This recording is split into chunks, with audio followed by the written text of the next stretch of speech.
반가. 안녕하세요. 박용덕입니다. 2023년 제34회 공인중개사 시험 대비 기출 해설 강의입니다. 16회 29번부터 보도록 하겠습니다. 분묘기지권에 관한 내용인데요. 틀린 것입니다. 그래서 여러분들이 풀 때 틀린 것인지 옳은 것인지 이런 것을 정확하게 체크해 놓고 해야 되겠죠. 외형상 분묘의 형태만 갖췄을 뿐 시신이 안장되어 있지 아니한 경우에는 분묘기지권이 성립하지 않는다. 그렇죠. 가묘, 예장이라고도 하죠. 맞습니다. 그 다음에 평장, 암장, 평평하게 묻어놓거나 밑으로 푹 파고 묻어놓은 경우에는 묘가 있다는 걸 일반인들이 인식할 수 없죠. 그래서 분묘기지권 인정되지 않습니다. 3번 분묘기지권은 분묘기지뿐만 아니라 분묘의 수호 및 제사에 필요한 주요의 공지를 포함하는 지역에까지 미치며 그 구체적 범위는 개별적인 분묘를 보고 사회 통념상 판단해야 됩니다. 공분 뒤에 반달 모양으로 둔덕이 조성된 것을 사성이라고 하는데 사성까지 반드시 분묘기지권의 효력이 미치는 것은 아니다. 미칠 수도 있고 안 미칠 수도 있다는 이야기입니다. 자, 그 다음에 4번 분묘기지권의 효력이 미치는 지역의 범위 내에서 기존의 분묘에 합장하여 단분 형태의 분묘를 설치하는 것은 허용된다. 예, 안 됩니다. 단분이나 쌍분 모두 새로운 분묘를 신설할 권능은 분묘기지권에 포함되어 있지 않습니다. 분묘기지권이란 이미 설치된 분묘를 봉제사하고 관리하는데 필요한 범위 내에서 타인 토지를 사용할 수 있는 권리를 말합니다. 단분이나 쌍분 형태로 합장을 하는 것 허용되지 않습니다. 그리고 5번 분묘기지권은 영구무한히 존속됩니다. 특별한 약정이 없다면 영구무한히 존속된다. 영원히. 자, 다음은 30번 문제 보도록 하겠습니다. 등록 기준 옳은 것을 모두 고른 것은 했는데 자, 기억해 보면 상법상 회사 또는 협동조합 기본법에 따른 협동조합이어야 되고 사회적 협동조합은 제외한다. 예, 그렇습니다. 사회적 협동조합은 제외한다. 사회적 협동조합은 영리법인이 될 수 없습니다. 그래서 기억은 맞는데요. 이게 2023년 9월부터 자본금 5천만 원 이상일 것, 이것은 삭제될 예정입니다. 아직 삭제는 안 되는데요. 그래서 요거는 여러분들 시험 볼 때 한 번 더 검토를 해 보셔야 됩니다. 자본금 5천만 원은 청년 공인중개사들의 법인 창업을 활성화시키기 위해서 자본금 상한 규정을 삭제할 예정이다. 시행령에 입법 예고되어 있습니다. 자, 그 다음에 니은 대표자는 공인중개사일 것 맞네요. 그래서 기역, 니은 두 개가 옳은 내용입니다. 기역, 니은 두 개가 옳은 내용이기 때문에 답은 2번이 되겠습니다.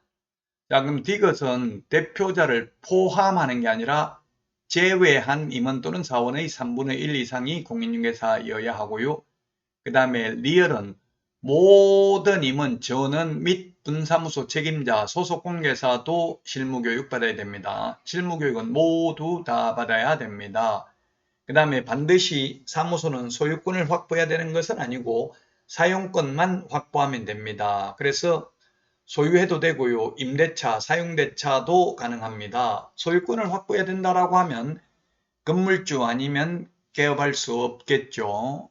그래서 2번이 정답이 되겠습니다. 자, 다음은 31번 문제입니다. 틀린 것입니다. 개업공개사가 중개사물에 대한 표시광고를 할 경우 개업공개사에 관한 사항을 명시해야 되죠. 개업공개사가 아닌 자가 중개업을 영위하기 위한 표시광고를 하면 100만 원 이하의 과태료가 되는데 개업공개사가 아닌 자가 하면은 1년 이하의 징역이나 1천만 원 이하의 벌금입니다. 그래서 광고라는 말이 들어가는 거 시험에 반드시 출제됩니다. 벌칙이. 높은 가격으로 표시광고를 유도해서 개업공개사의 업무를 방해하면 3년 이하의 징역이나 3천만 원 이하의 벌금이고요. 개공 아닌 자가 표시광고하면 1년 이하의 징역이나 1,000만 원 이하의 벌금이고요. 부당한 표시광고, 허위매물, 미끼매물, 낚시매물, 가짜매물 올리면 500만 원 이하의 과태료고요. 표시광고를 하면서 보조원 이름을 적거나 또는 성명, 소연 등 소면, 종가형, 총사방, 계계, 입주관, 필요적 기재사항이 있었습니다. 우리 암기 프린터는 25번에 있는데 이 필요적 기재사항을 누락하면 100만 원 이하의 과태료입니다. 자, 그 다음에 2번 협회 주된 사무소 서울에 두어야 한다는 규정 삭제됐습니다. 어디에 두든 상관없고요. 그 다음에 3번 등록관청이 개업공개사, 소속공개사, 보조원, 법인의 사원, 임원의 경력에 대해서 조회할 수 있다. 개인정보보호법 때문에 생겼고요. 옛날에도 조회했는데 명문규정으로 신설된 것은 개인정보보호법 때문입니다. 개인정보보호법에 보면 개인 식별번호, 주민등록번호, 운전면허번호, 여권번호, 외국인 등록번호의 경우 법령에 규정 없이는 수집 처리, 가공하면 안 되도록 되어 있습니다. 4번 무등록 불법 중개 행위와 관련하여 단계기관 합동단속 시 공인중개사협회 및 단계기관의 단속 업무 지원 근거를 마련했다. 합동단속하러 가자고 하면 협회는 따라가야 됩니다. 자, 그 다음에 5번 보수 지급 시기를 대통령령으로 정하도록 하고 개업공개사에 대한 실무 수습 제도를 도입하는 등 제도 개선을 통해 소비자 이익을 보호하고 중개 질서를 확립하였다. 네, 요거는 지금 좀 수정을 한 내용입니다. 지금 16회 때 지금 내용과 부합하지 않는 내용을 수정한 내용이고요. 맞습니다. 수습 제도가 도입됐다 해서 여러분들이 뭐 다른 중개업소에 가서 근무해야 되는 게 아니라 실무 교육을 받을 때 계약서 작성 요령, 확인설명서 작성 요령 강의를 합니다. 그걸 수습이라고 합니다. 자, 그래서 1번이 틀린 정답이 되겠습니다. 자, 다음은 32번 문제 보도록 하겠습니다. 환매 등기가 있는 경우 환매 등기 사실과 환매 등기의 위험성을 알려준다.